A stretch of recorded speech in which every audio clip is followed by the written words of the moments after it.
বিপ্লবী জনতা, আপনাদের উদ্দেশ্যে জানাতে চাই যে আজকে আমরা গতকাল থেকে যে আহ্বান জানিয়েছিলাম আমাদের বাংলাদেশের মহামান্য রাষ্ট্রপতির প্রতি, যে আপনি যেহেতু ফ্যাসিস্ট স্বাধীনের মনোনীত রাষ্ট্রপতি, আপনি শহীদ মিনারে ফুল দিতে এসে শহীদ মিনারকে কলঙ্কিত করবেন না।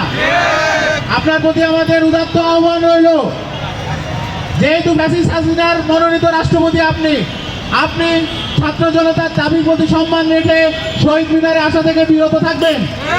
অন্যথায় আপনি যদি শহীদ মিনারে আসতে চান, আপনার আগমন প্রতিহত করবে ছাত্র জনতা। প্রিয় রাষ্ট্রপতি, আপনি যদি আসলে আসতে চান শহীদ মিনারে, আগামী কয়েক ঘন্টা যে সময় আছে তার মধ্যে আপনাকে আওয়ামী লীগকে নিষিদ্ধ ঘোষণা করতে হবে। হয় আপনি আওয়ামী লীগকে নিষিদ্ধ ঘোষণা করবেন, অন্যথায় আপনার শহীদ মিনার আগমন প্রতিহত করবে ছাত্র জনতা। ছাত্র জনতা যে কোনো মূল্যে আপনার শহীদ মিনার আগমন প্রতিহত করবে। Go back, go back, go back, go back, go back, go back, go back, চুপ্পুর ঠিকানা শহীদ মিনারে হবে না। ভয়ঙ্কর জুলাই গণহত্যাকারী আওয়ামী লীগ ও তাদের দূষণরা সন্দেহাতীতভাবে ফ্যাসিবাদী ও সন্ত্রাসবাদী।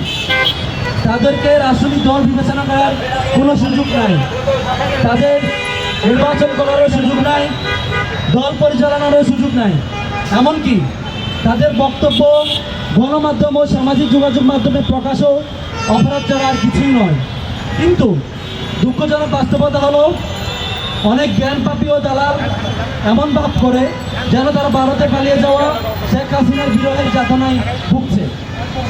বহু কষ্টে তাদের রাত কাটে, সারাক্ষণ অপেক্ষায় থাকে কখন ভোরের আলো ফুটবে আর আওয়ামী লীগকে ফিরিয়ে এনে খোলাখুলি করবে।